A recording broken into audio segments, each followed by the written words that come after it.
Hello everyone, start करने जा रहे हैं। नया लेक्चर है पार्लियामेंट लक्ष्मीकांत से, और ये जो सुप्रीम कोर्ट हम करने जा रहे हैं, we are going to do supreme court. ठीक है, तो सुप्रीम कोर्ट के बारे में देखते हैं क्या क्या है। लक्ष्मीकांत बुक है, लक्ष्मीकांत।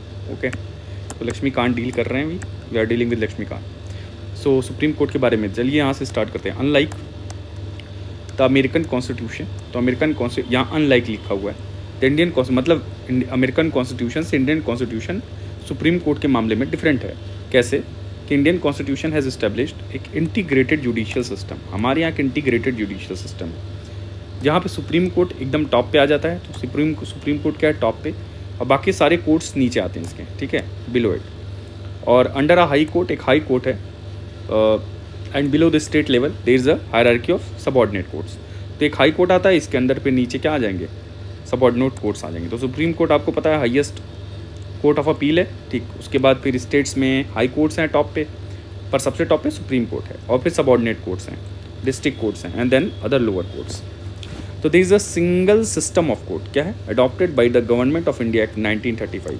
तो जो 1935 का गवर्नमेंट ऑफ इंडिया एक्ट है उसी से इंस्पायर्ड है, that is single system of court. And these courts enforces, why the single system of courts, they enforce the both central law as well as the state law. तो अगर central law और state law दोनों को enforce करता है ये single system of courts.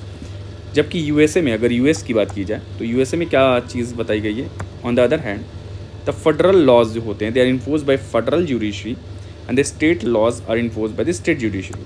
तो federal laws जो हैं दे आर स्टेटेड बाय क्या नाम है, फेडरल जुडिशरी फेडरल लॉज देखता है, और जो स्टेट लॉज होते हैं वो स्टेट जुडिशरी देखेगा, ठीक है, अलग अलग। बट हमारे यहाँ क्या सिंगल सिस्टम ऑफ कोर्ट्स में सेंट्रल लॉज, देखो एक सेंट्रल लॉज हो गया, स्टेट लॉज, दोनों कौन देखेगा, दोनों ही central law state law enforce करेंगे, ठीक है। कोई लॉज की सेंट्रल लॉज स्टेट लॉज से सेपरेट नहीं किया गया है हाई कोर्ट और सुप्रीम कोर्ट को, ठीक है, that is why it's single system of court, ठीक। फिर यहाँ there is a double system of courts in USA में डबल सिस्टम है, एक सेंटर के लिए हो गया सेंट्रल लॉज को देखने वाला, अदर स्टेट्स के लिए हो गया जो स्टेट लॉज इन्फोर्स करेगा, ठीक है। अब to sum up, although a federal country like USA has a unified judiciary, तो to sum up, India although a federal country, तो इंडिया हमारी क्या है, एक फेडरल कंट्री है, ठीक है। तो इंडिया भी हमारा भी फेडरल है, प्योरली फेडरल तो नहीं है बट फेडरल है, like the USA has a unified judiciary and one system fundamental law and justice. एक सिस्टम है लॉ जस्टिस का, ठीक है, अलग अलग नहीं है स्टेट और सेंट्रल लॉज की तरह। तो दे हैव, और दोनों ही इन्फोर्स कर रहे हैं, स्टेट लॉज भी सेंट्रल लॉज दोनों हमारे इन्फोर्स होते हैं, तो that's why, and unified judiciary. फिर यहाँ पे आइए देखिए, the supreme court of India was inaugurated, कब इनॉग्रेट हुआ था, तो डेट याद रख लीजिएगा आप कि 28 जनवरी 1950, ठीक है, 28 जनवरी 1950 को ये इनॉग्रेट हुआ है।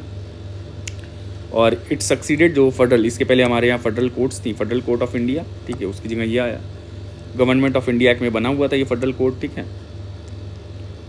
उसकी जगह क्या आ गया है, सुप्रीम कोर्ट। आगे देखते हैं how where the jurisdiction of supreme court, जो है हमारा जो प्रीडेसेसर होगा, तो ये जो था इससे फेडरल कोर्ट जो है इससे ज़्यादा जुरिस्डिक्शन है सुप्रीम कोर्ट का। तो supreme court has a wider jurisdiction than the federal court, ठीक, because supreme court has replace the British privy council as the court highest. तो पहले ब्रिटिश प्राइवी काउंसिल, देखिए फेडरल कोर्ट तो है ये, उसके अलावा एक ब्रिटिश प्राइवी काउंसिल था जो हाइएस्ट कोर्ट ऑफ अपील था। तो अब सुप्रीम कोर्ट ने रिप्लेस कर लिया, तो इसका जो पावर था प्राइवेट काउंसिल का वो भी सुप्रीम कोर्ट के पास आ गया, ठीक है। तो इनका पावर भी सुप्रीम कोर्ट के पास आ गया, ठीक है, ये जो इनके पास था। तो अल्टीमेटली क्या हुआ कि सुप्रीम कोर्ट के पास बहुत ज़्यादा जुरिस्डिक्शन आ गया, ठीक है, हाईएस्ट कोर्ट ऑफ अपील हो गया कंट्री में हमारे। अब एक आर्टिकल देखते हैं 124 से 147 पार्ट 5, ये तो रट्टा मारना पड़ेगा आपको, इसको आप रट्टा मार लीजिएगा। 124-27 पार्ट 5, ठीक है। It deals with the organisation, किससे डील करता है, organisation, independence, jurisdiction, powers, procedures and so on of the supreme court. Supreme court से रिलेटेड कैसा इनका ऑर्गेनाइजेशन होगा, इनकी इंडिपेंडेंस क्या होगा, इनका जुरिस्डिक्शन कहाँ कहाँ तक, एक्सटेंट ऑफ पावर कहाँ कहाँ तक है इसका, जुरिस्डिक्शन हो गया, कहाँ कहाँ फैसला ले सकते हैं, पावर है, क्या क्या इनके पावर दिए गए हैं, प्रोसीजर कैसे क्या इनके अंदर काम होगा, ऑर्गेनाइजेशनल स्ट्रक्चर कैसा होगा, ठीक है, कैसा इनका ऑर्गेनाइजेशन होगा वो सारा, और इंडिपेंडेंस, भाई किसी बाहरी इन्फ्लुएंस में तो नहीं है, इंडिपेंडेंटली काम कर रहे हैं कि नहीं। तो ये सारी चीज़ें जो हैं 124 टू आर्टिकल 147 ये सब जो है इसको मेंशन कर रहा है यहाँ पे। द पार्लियामेंट इज ऑल्सो, पर यहाँ लिखा हुआ एक इंपॉर्टेंट लाइन है कि parliament is authorise to regulate them, but parliament is authorise किया गया है किसको, पार्लियामेंट को, कि ये इसको रेगुलेट कर सके। ठीक, अब देखिए ऑर्गेनाइजेशन क्या है सुप्रीम कोर्ट का, एक मिनट, हाँ, अब यहाँ पे लिखा है कि एट प्रेजेंट सुप्रीम कोर्ट है 31 जजेस, तो एट प्रेजेंट ये पुराना एडिशन है, ओल्डर एडिशन। तो मेरे पास कुछ पॉइंट्स हैं, आइए देख लेते हैं यहाँ पे कि अगस्त 2021 में जो प्रेसिडेंट है रामनाथ कोविंद, इन्होंने साइन किया a warrant of appointment of 9 जजेस, ठीक है, इंक्लूडिंग 3, यहाँ 3 लिखा हुआ ये, including 3 women to the supreme court, ठीक है, 2021 की बात है, taking the total number of जज। अब देखिए टोटल नंबर ऑफ जज कितना हो गया, 33, और ये जो है 3 वुमेन जजेस थी, against the sanction strength of 34, तो टोटल 33 जज हो गए, एक चीफ जस्टिस हो गया। ये पहला इंस्टेंस था, ये भी याद रखने वाली बात है कि दैट 9 जजेस to the supreme court to oath at once, तो पहली बार ऐसा हुआ कि 9 जजेस एक साथ, अगस्त 2021 की बात है, रामनाथ कोविंद जब प्रेसिडेंट थे तो एक साथ शपथ लिए। फिर यहाँ धनंजय डी वाई चंद्रचूड़, ये हमारे 50th चीफ जस्टिस हैं, और 9 नवंबर 2022 को उन्होंने शपथ ली थी। तो ये तो हो ही गया, एट प्रेजेंट वाला तो हटा ही दीजिए आप। देखिए 2009 की बात है, centre notified an increase in number of supreme court जजेस। तो सेंटर ने क्या नोटिफिकेशन दिया था कि 2009 में कि नंबर ऑफ जजेस को आप 26 से 31 कर दिया जाएगा, including the chief justice of India. और दिस फॉलोड इनैक्टमेंट ऑफ एक एक्ट पास हुआ था, amendment act 2008, supreme court number of जजेस इनैक्टमेंट एक्ट 2008। फिर ओरिजिनली क्या था कि स्ट्रेंथ ऑफ जज फिक्स किया गया था एट 8, एक चीफ जस्टिस और 7, फिर धीरे धीरे अमेंडमेंट्स के जरिए बढ़ा दिया गया।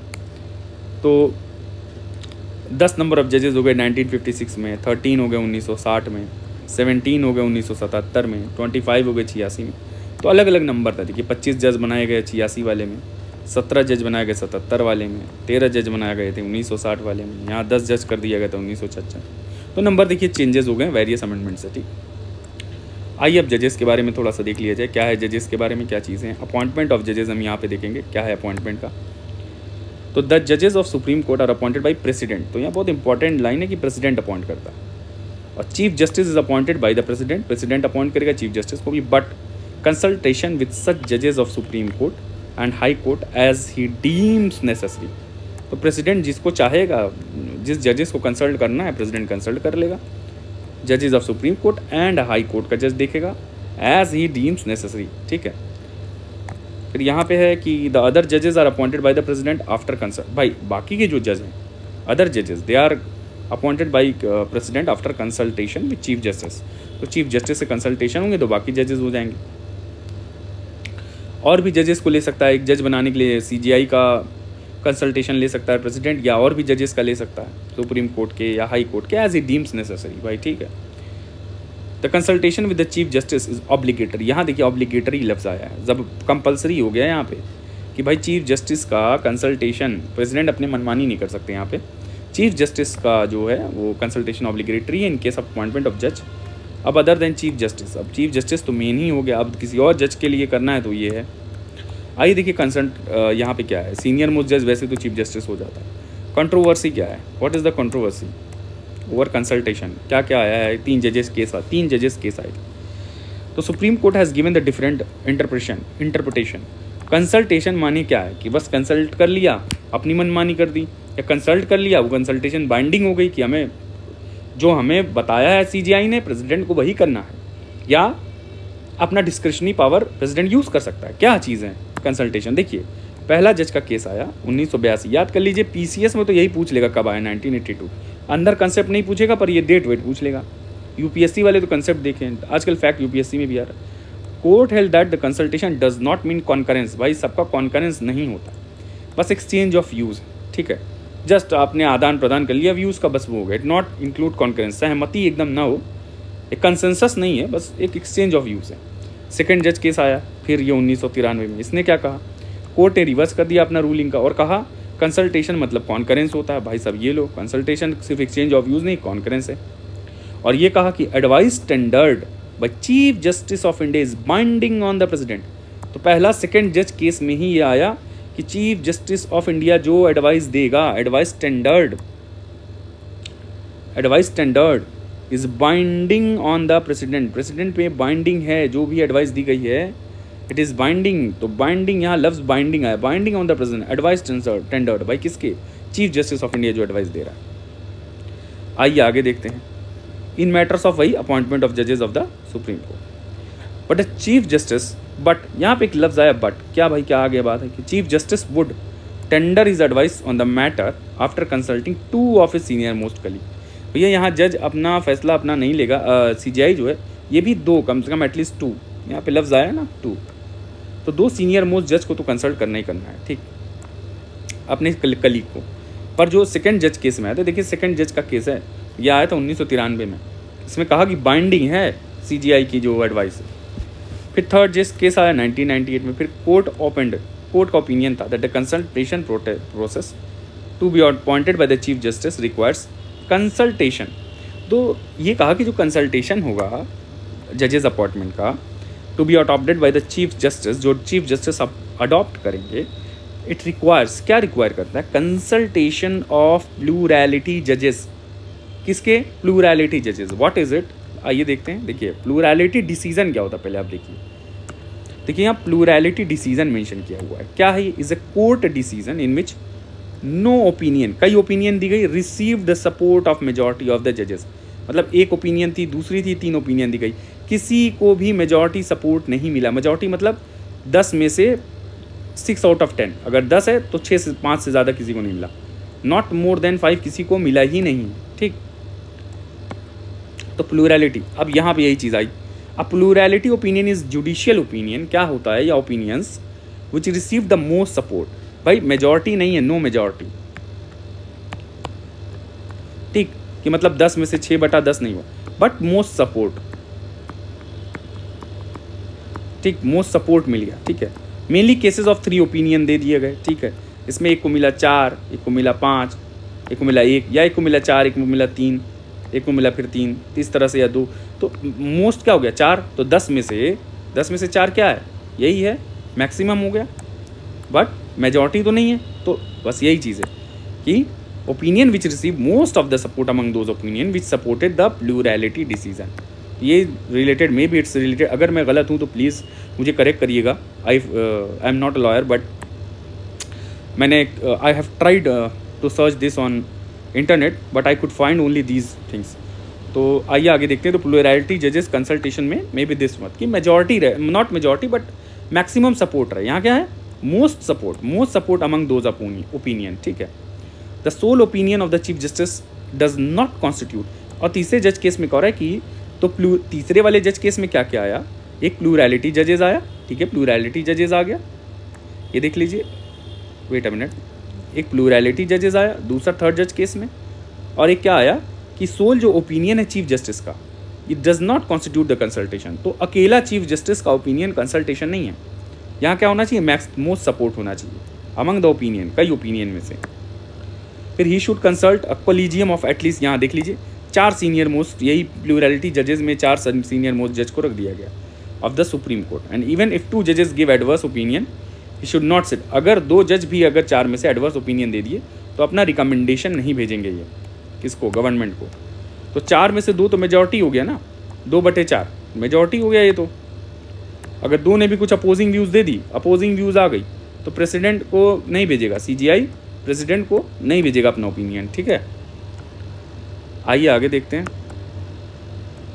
अरे गवर्नमेंट को नहीं भेजेगा, सॉरी, अपना पहले गवर्नमेंट तक जाएगी बात, तो गवर्नमेंट को नहीं भेजेगा ताकि प्रेसिडेंट जैसे अपॉइंट करेगा।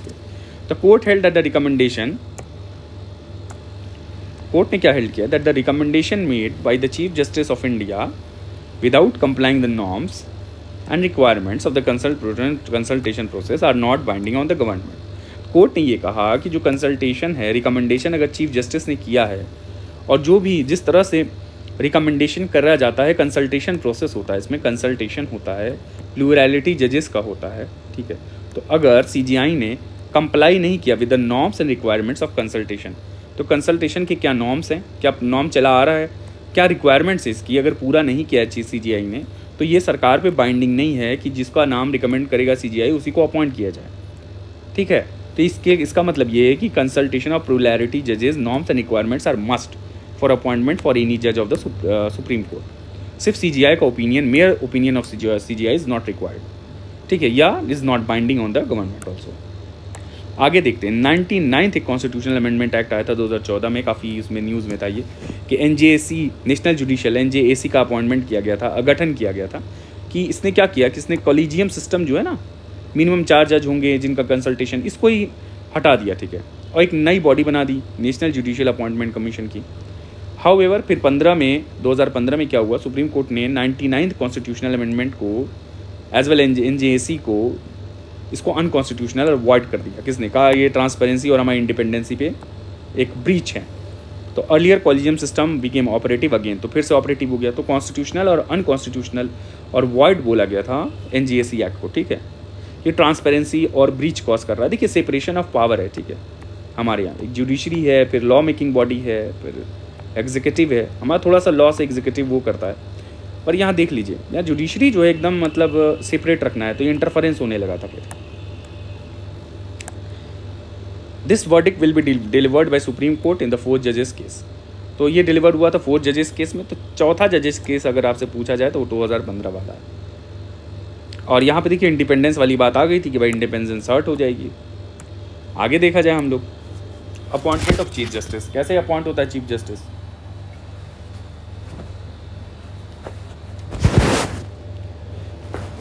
वेट अ सेकेंड, अब आइए देखते हैं अपॉइंटमेंट ऑफ चीफ जस्टिस क्या है, कैसे है।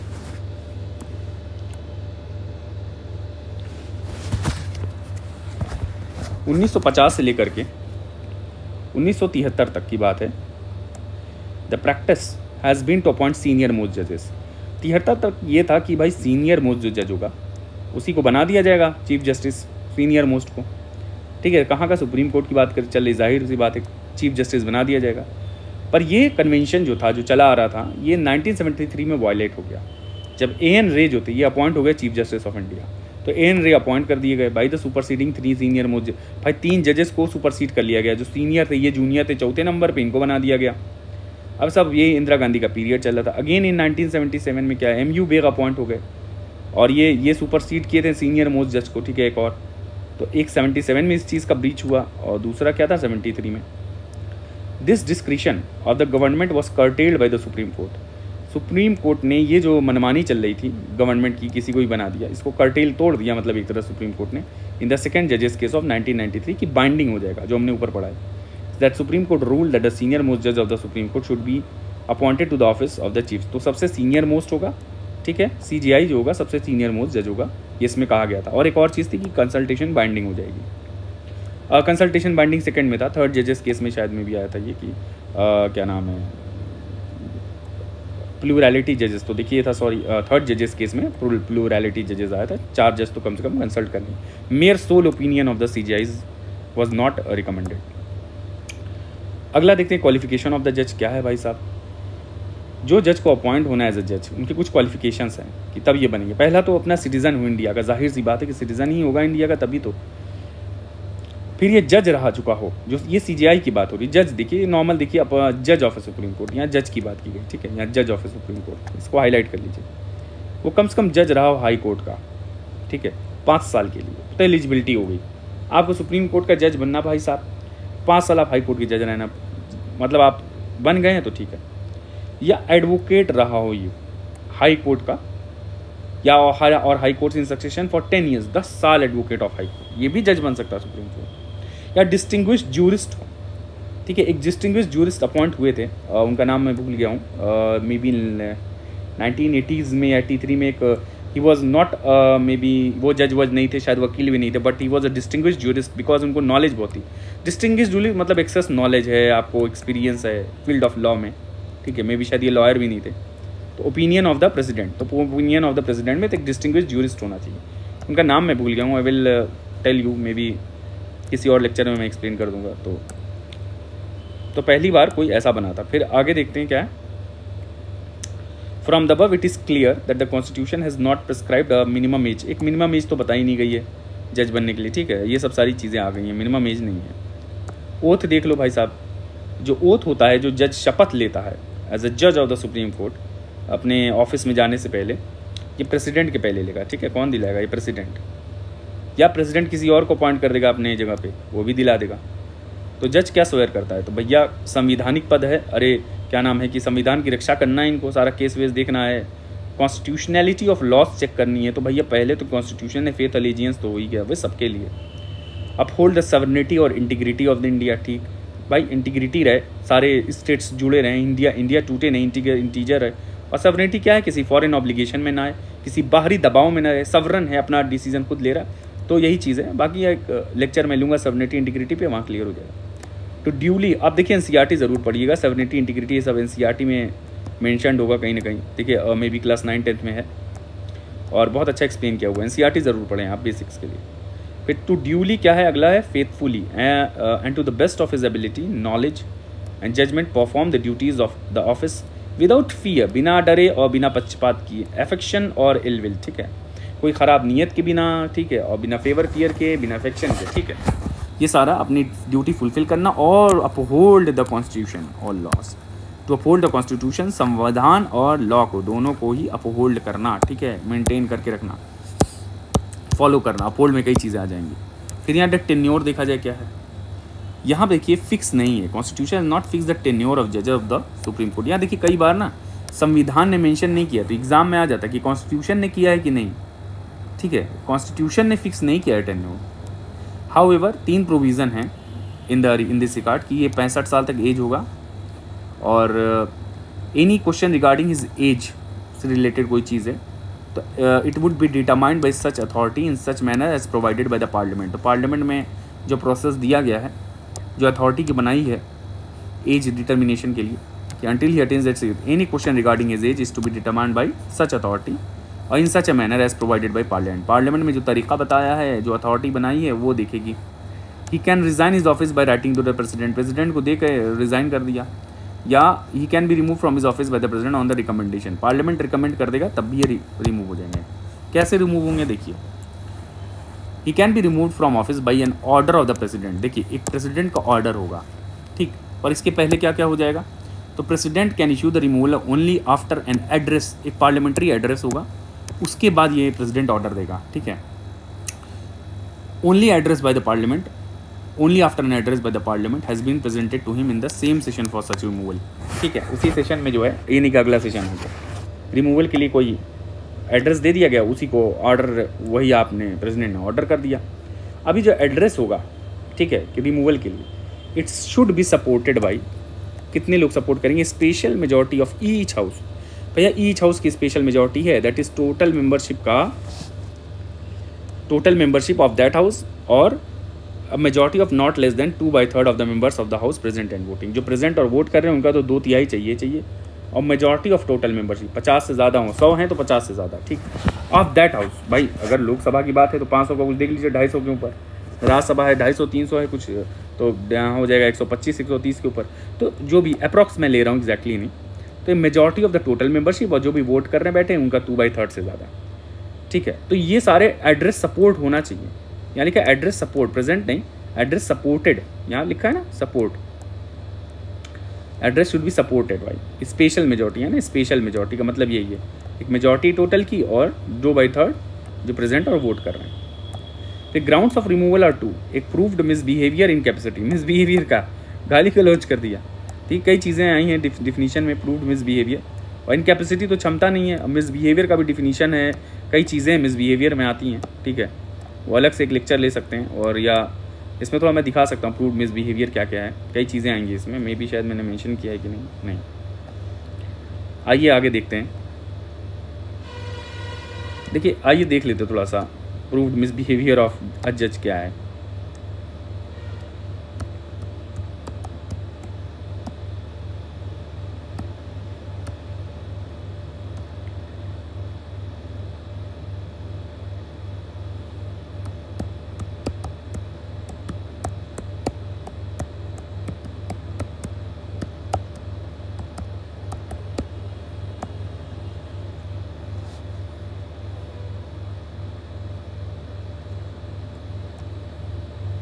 देखिए कई डिफिनीशंस आएंगे यहाँ पे,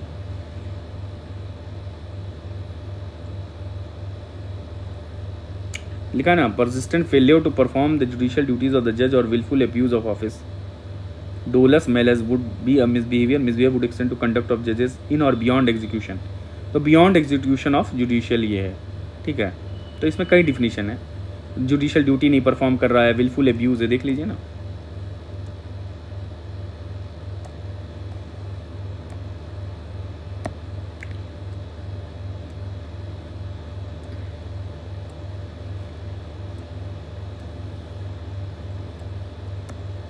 ठीक है, तो ये सारी चीज़ें आ जाएंगी, और भी देख लेते हैं अगर मिल गया तो। रिमूवल ऑफ जज क्या है, इंक्वायरी कमेटी तो बैठती। यहाँ कुछ लिखा हो इंडियन कानून वाली साइड पे,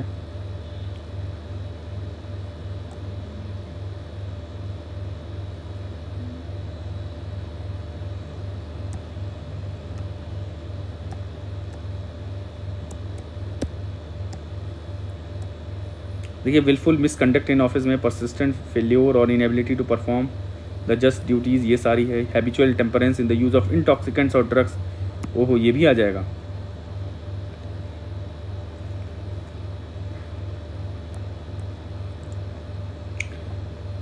विलफुल या मिसकंडक्ट है ऑफिस में, परसिस्टेंट फेल्योर है। Habitual intemperance in the use of intoxicant भी अगर यूज़ कर रहा है, देख लीजिए, अगर यहाँ पे इंटॉक्सिकेंट का भी आया हुआ है, in the use of intoxicant और ड्रग्स और conduct prejudicial to the administration of justice, ठीक है, बाधा डाल रहा है, या जुडिशियल ऑफिस को डिसरिप्यूट, ठीक है, रेपुटेशन गिरा रहा है, ये सारी इम्प्रॉपर एक्शन ले रहा है, ठीक है। तो ये सारी चीज़ें हैं, ये सारी देखिए इसमें आ जाएंगी। तो बहुत वाइडर डिफिनीशन है, ठीक। फिलहाल तो हम लोग यहाँ नीचे देख लेते हैं क्या है। परसिस्टेंट फेल्योर, यहाँ क्या हो गया, persistent failure to perform judicial duties of a जज। विलफुल एब्यूज़ है, जानबूझ के कर रहा है। Office dolus malus would be misbehaviour, dolus malus और मिसबिहेवियर वुड कंडक्ट ऑफ जज ऑन इन और बियॉन्ड एग्जीक्यूशन। तो जुडिशियल ऑफिस के बियॉन्ड भी कंडक्ट ऑफ जजेस देखा जाएगा, ठीक है। सिर्फ ऐसा नहीं कि ऑफिस जो भी परफॉर्म कर रहे हैं ड्यूटीज़ के, उन्हीं के बेसिस पे मिसबिहेवियर। आगे देखते हैं, आइए। जुडिशियली इंक्वायरी एक्ट 1968, ये याद कर लीजिए, ये पीसीएस पूछ जाएगा, पीसीएस में 1968 पूछ लेगा। ये जजेस इंक्वायरी एक्ट, सॉरी जुडिशियल मैंने बोल दिया। It regulates the procedure relating to the removal of जज of the supreme court by the process of impeachment, ठीक है। इम्पीचमेंट किया जाएगा, ठीक है, इम्पीचमेंट किसका, जज का, ठीक है। तो रिमूवल मोशन होगा, देखिए कौन सा एक्ट बना है, हमने देखा था, regulates the procedure relating to, तो यही प्रोसीजर को जो पार्लियामेंट बनाया जज इंक्वायरी एक्ट, तो इसी को फॉलो करना है, ठीक। एक रिमूवल मोशन होगा 100 मेंबर का, कितने मेंबर का, एक मोशन दिया जाएगा 100 मेंबर का, साइन होगा लोकसभा में और 50 मेंबर का राज्यसभा में हो जाएगा। स्पीकर या चेयरमैन को दे दिया जाएगा, ठीक। तो स्पीकर लोकसभा में, राज्यसभा में चेयरमैन। और मे एडमिट और रिफ्यूज़, यहाँ देख लीजिए, यहाँ पे मे एडमिट लिखा है या रिफ्यूज़ लिखा है, तो भैया चेयरमैन और स्पीकर को अथॉरिटी की एडमिट भी कर सकते हैं और रिफ्यूज़ भी कर सकते हैं। आगे देख लीजिए इस मोशन को, इफ़ इट इज़ एडमिटेड, अगर एडमिट हो गया तो क्या, देन द चेयरमैन या स्पीकर होगा, एक 3 मेंबर कमेटी बनाएगा। याद करिए, एक 3 मेंबर कमेटी है, ध्यान दीजिएगा, 3 member committee to investigate into the charges, क्या चार्ज लगे हैं उसको इन्वेस्टिगेशन करना, ठीक है, कि भैया सही चार्ज लगा है कि गलत लगा है। और इसमें चीफ जस्टिस होगा सुप्रीम कोर्ट का, एक चीफ जस्टिस होगा हाई कोर्ट का, और एक ज्यूरिस्ट, देखिए ज्यूरिस्ट की बड़ा ज़रूरत पड़ रही, ठीक है, नॉलेजेबल और जानकार आदमी जो होगा। If the committee finds the जज टू बी गिल्टी, भैया गिल्टी हो ऑफ मिसबिहेवियर और सफरिंग फ्रॉम एन इनकैपेसिटी, काम नहीं कर पा रहा है ये, मतलब एक मिसबिहेवियर होता है जानबूझ के, यहाँ विलफुल हो गया फिर, पर यहाँ काम नहीं कर पा रहा, विलफुल नहीं है पर यहाँ काम नहीं कर पा, incapacity. House can take up the consideration of the motion, तो हाउस कंसिडर कर लेगा, भैया मोशन ले लो, एक्सेप्ट करो, इनको निकालो। फिर क्या होगा, जब मोशन पास हो जाएगा by each house of the parliament special majority से, then address is presented to the president, ठीक है, this address is presented to the president, फिर प्रेसिडेंट रिमूवल ऑर्डर दे देगा, then president passes an order removing the जज, तो जज निकाल दिए जाएंगे। बस यही सारी चीज़ें हैं।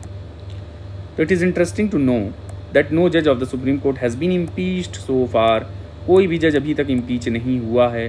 हालांकि first and the only case of impeachment is that of justice, याद रखिए, जस्टिस वी रामास्वामी, पीसीएस में पूछ लेगा, सुप्रीम कोर्ट 1991-93 तक की बात है। Justice V Ramaswamy supreme court के थे 1991-93 में, ठीक है। इनके खिलाफ पहला ओनली इम्पीचमेंट केस आया था, एकदम पहला, पर इंक्वायरी कमेटी ने क्या किया, इनको गिल्टी नहीं पाया। दो द इंक्वायरी कमेटी गिल्टी पा गए, but it could not be removed as impeachment motion was defeated, Lok Sabha में डिफीट हो गया, पास नहीं हो पाया, वोटिंग और कांग्रेस पार्टी वोटिंग से एब्सटेन करनी, मतलब सपोर्ट कर रही थी इनको।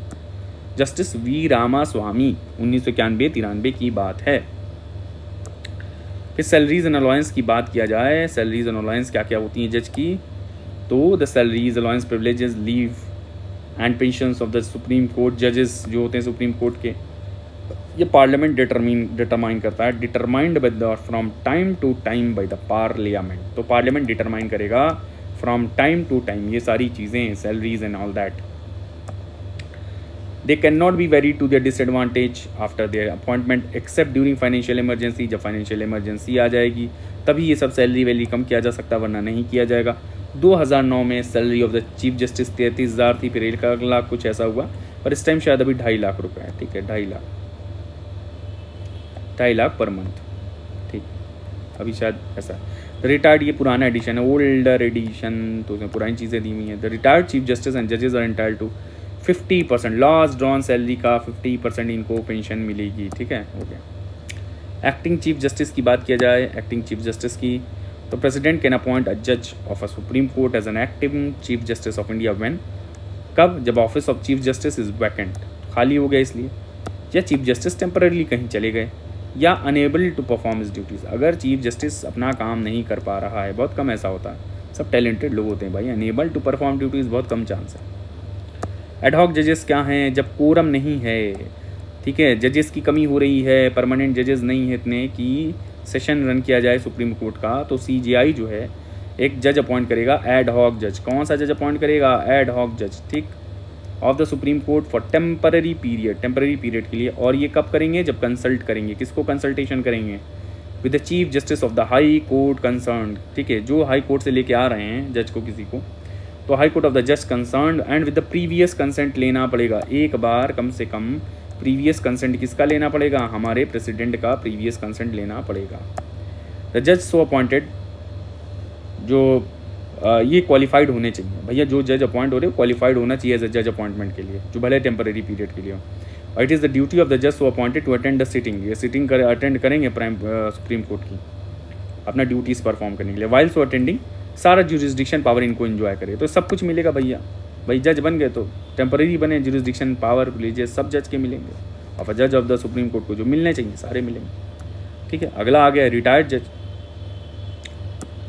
एट एनी टाइम, किसी भी वक्त, chief justice of India can request a retired जज ऑफ द सुप्रीम कोर्ट और रिटायर्ड जज ऑफ हाई कोर्ट। एक जज है रिटायर्ड हो गया हाई कोर्ट का, सुप्रीम कोर्ट का, टू एक्ट एज अ जज ऑफ द सुप्रीम कोर्ट। भैया कभी भी सीजीआई कह सकता है आइए सुप्रीम कोर्ट के जज बन जाइए, अगर वो रिटायर्ड जज है सुप्रीम कोर्ट का तब भी कह सकता है ये जज बन, या हाई कोर्ट का तो उसको ही बुला सकता है फॉर अ टेम्पररी पीरियड। ठीक है, he can do so only with the previous consent. भैया यहाँ भी कंसेंट लेना बहुत ज़रूरी है प्रेसिडेंट का।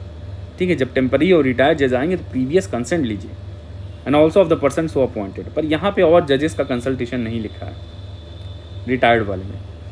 ठीक है, इनको भी अलाउंस मिलेगा, यहाँ प्रेसिडेंट डिटरमाइन करेगा अलाउंस। ठीक है, रिटायर्ड जो हो गए ना, इनको अलाउंस कौन डिटरमाइन करेगा, प्रेसिडेंट।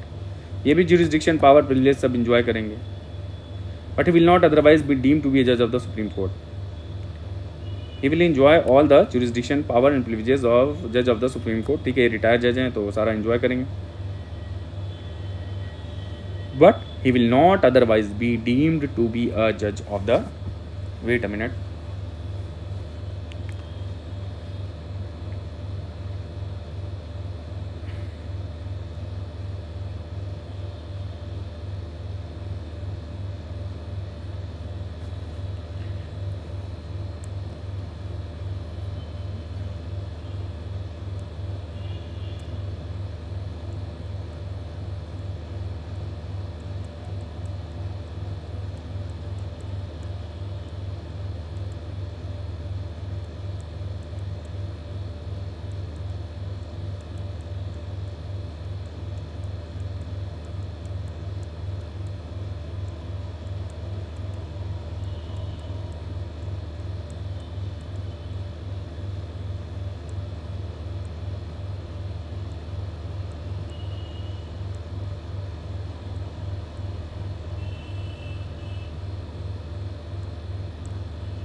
हाँ तो ठीक है, so in the seat of supreme court, next lecture से स्टार्ट करते हैं। पर यहाँ पे लास्ट वाली लाइन थी, he will not be otherwise be deem to be a जज ऑफ द सुप्रीम कोर्ट, पर अन्यथा इनको जो है सर्वोच्च जो सुप्रीम कोर्ट का जज नहीं माना जाएगा। ठीक, यही इसका मतलब है कि he will not be otherwise deemed to be जज of the supreme court but will perform the duties. तो यहाँ लेक्चर ओवर है, अब seats of supreme court next lecture से करेंगे। Thank you.